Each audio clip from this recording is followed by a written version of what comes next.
अस्सलाम वालेकुम student, I am Salman Hasan. Welcome to my YouTube channel Sindh board mathematics. Student, इस video के अंदर हम लोगों ने एक्सरसाइज 5.1 के क्वेश्चन नंबर 5 को कंप्लीट करना है। तो चले जी आए स्टार्ट करते हैं।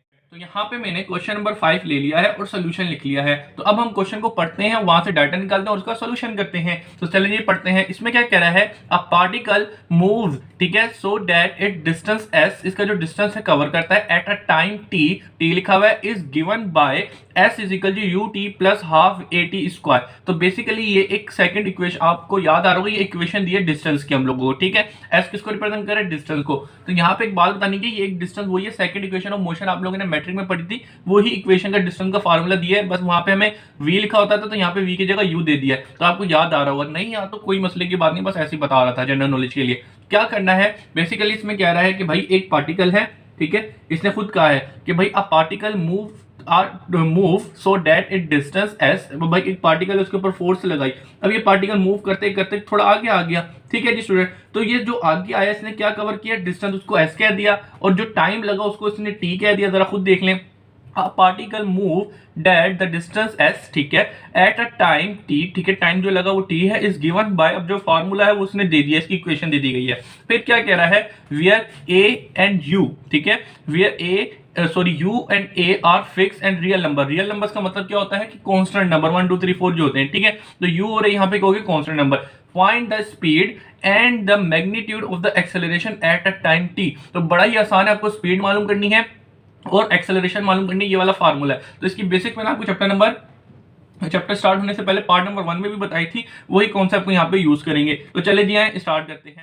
तो सबसे पहले जरा देखिएगा क्या कहा गया। सबसे पहले जो इसने हमें इक्वेशन दी गई है वो क्या दी गई है, एस इज इक्वल टू, ठीक है, यू मल्टीप्लाई बाय टी, ठीक है, plus half A T square, ठीक है। जो इक्वेशन दी गई है वो मैंने लिख लिया है, ये वाली बात होगी कंप्लीट। फिर उसके बाद आ जाए, यहां पर क्या है, where u and a are constant number, ठीक है, रियल नंबर्स है। तो रियल नंबर का मतलब क्या हो गया, कांस्टेंट नंबर, ठीक है, रियल कांस्टेंट नंबर्स।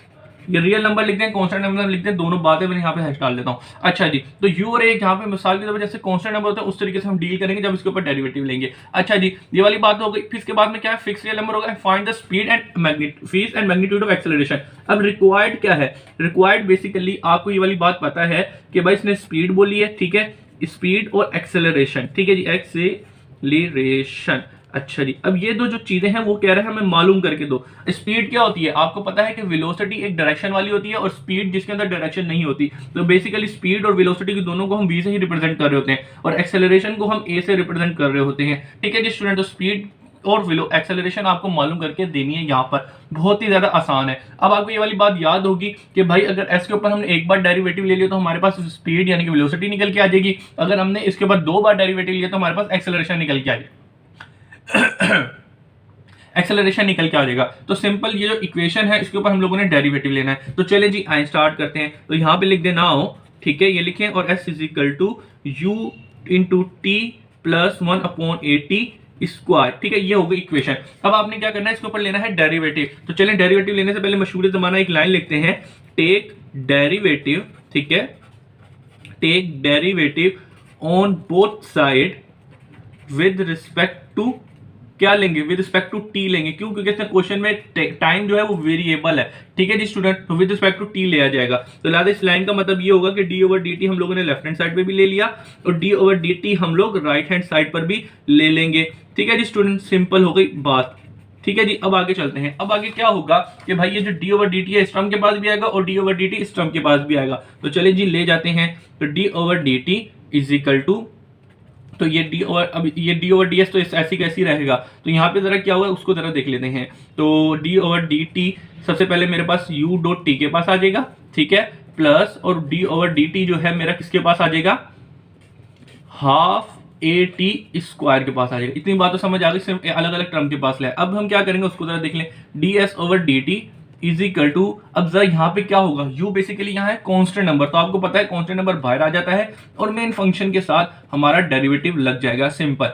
प्लस अब आगे चलते हैं 1/2 और a भी यहाँ पे बेसिकली रियल नंबर यानी कि कांस्टेंट नंबर है, इसको भी ऐसे डील करेंगे तो लाते 1/2 a बाहर आ जाएगा और मेन फंक्शन के साथ हमारा क्या होगा, डेरिवेटिव लग जाएगा। तो मेन फंक्शन यहाँ पे मेरे पास क्या बचा, टी स्क्वायर, तो उसके साथ डेरिवेटिव लग गया, सिंपल। चलें जी अब आगे चलते हैं, तो ds over dt is equal to क्या होगा, अब जरा देखें ये u लिखा था, u ऐसे कैसे रहा, t का डेरिवेटिव क्या होगा 1, ठीक है, उसके ऊपर पावर 1 है तो डेरिवेटिव ऑफ t 1 हो गया, सिंपल।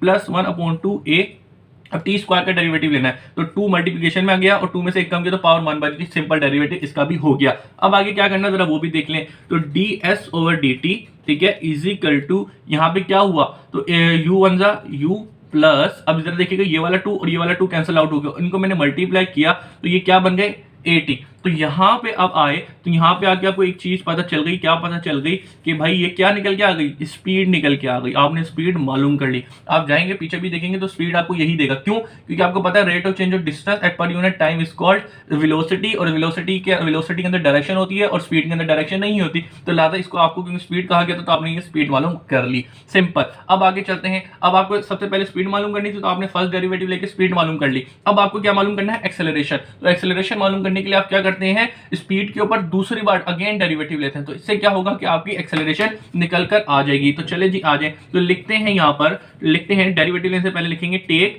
अगेन डेरिवेटिव, ठीक है, again derivative on both side with respect to t, ठीक है, यहाँ पे भी हम t की बदौलत देंगे, t यहाँ पे बेसिकली क्या है, टाइम, तो लगा t d ओवर dt हमने लिया लेफ्ट हैंड साइड पे भी इसी के ऊपर, ठीक है, जो फर्स्ट टाइम हम लोगों ने डेरिवेटिव जिसके ऊपर लिया है, और इसी तरीके से d ओवर dt जो है हम लोग किसके ऊपर ले लेंगे, इस टर्म के ऊपर भी u प्लस at जो था यहाँ पे जो बचा उसके ऊपर लेफ्ट हैंड साइड पे भी ले लेंगे, राइट हैंड और लेफ्ट हैंड दोनों साइड पे ले लिया। अब डेरिवेटिव लेते हैं तो जरा देखिएगा यहाँ पे क्या होगा, d2s अपॉन dt स्क्वायर हो जाएगा, यानी कि सेकंड ऑर्डर ऑफ डेरिवेटिव आ जाएगा, और यहाँ पे जो डेरिवेटिव है u के पास भी आएगा और at के पास भी आएगा। तो सबसे पहले जो मेरा डेरिवेटिव है वो u के पास आया, और इसी तरीके से जब मेरा डेरिवेटिव at के पास आएगा तो a मेरा बाहर निकल के आ जाएगा, क्यों, क्योंकि a यहाँ पे रिप्रेजेंट कर रहा है कांस्टेंट नंबर को, तो डेरिवेटिव लग जाएगा मेन फंक्शन के साथ t के साथ, और a को मैंने बाहर निकाल दिया, सिंपल। अब आगे क्या करना है जरा वो भी देख लें, तो अब यहाँ पर d2s अपॉन dt स्क्वायर ये इज इक्वल टू क्या हुआ, अब u ए क्या है,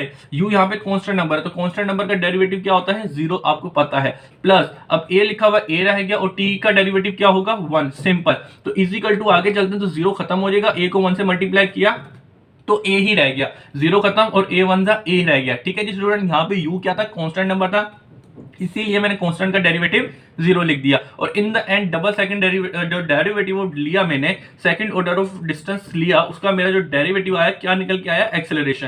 तो यहाँ पे आप लोगों को ये वाली बात पता है कि भाई ये चीज किसके बराबर होती है, ये चीज बराबर होती है हमारी एक्सेलरेशन के, क्योंकि सेकंड ऑर्डर ऑफ डिस्टेंस क्या होता है, सेकंड ऑर्डर ऑफ डिस्टेंस इस एक्सेलरेशन, ये वाली बात पता है। तो देखिएगा फार्मूला भी डायरेक्ट एक्सेलरेशन का ही निकल के आ गया है। तो यहाँ पे आपने स्पीड भी मालूम कर ली और एक्सेलरेशन भी आपने उसको मालूम करके दे दी है, ठीक है जी स्टूडेंट। तो यहाँ पे आके आपका आंसर होता है कंप्लीट, लेकिन आप उसको चाहे तो अपना आंसर बड़े ही खूबसूरत तरीके से लिख के दे सकते हैं। वो कैसे लिख के दे सकते हैं, सबसे पहले आप उसके ऊपर हेडिंग डालिएगा रिजल्ट की, ठीक है स्टूडेंट, आपने हेडिंग डाल दी रिजल्ट। अब रिजल्ट के अंदर आपको क्या मालूम करके देना था, उसको स्पीड मालूम करके देनी थी, ठीक है, और एक्सेलरेशन मालूम करके देनी थी, ठीक है, एक्सेलरेशन, ठीक है जी, एक्सेलरेशन मालूम करके देनी थी। तो उसने स्पीड क्या मालूम करके दी, स्पीड आपकी निकल के आई u प्लस at, ठीक है, और एक्सेलरेशन आपकी क्या निकल गई a। तो ये दो आंसर जो थे उसने मांगे थे, ये दोनों चीजें आपने उसको निकाल कर दे दी है। बस आपको सिंपल याद है कि वेलोसिटी किसके बराबर होती है, फर्स्ट ऑर्डर ऑफ डेरिवेटिव, और एक्सेलरेशन किसके बराबर होती है, सेकंड ऑर्डर ऑफ डेरिवेटिव। तो इसीलिए आपको जो डिस्टेंस दिया हुआ था,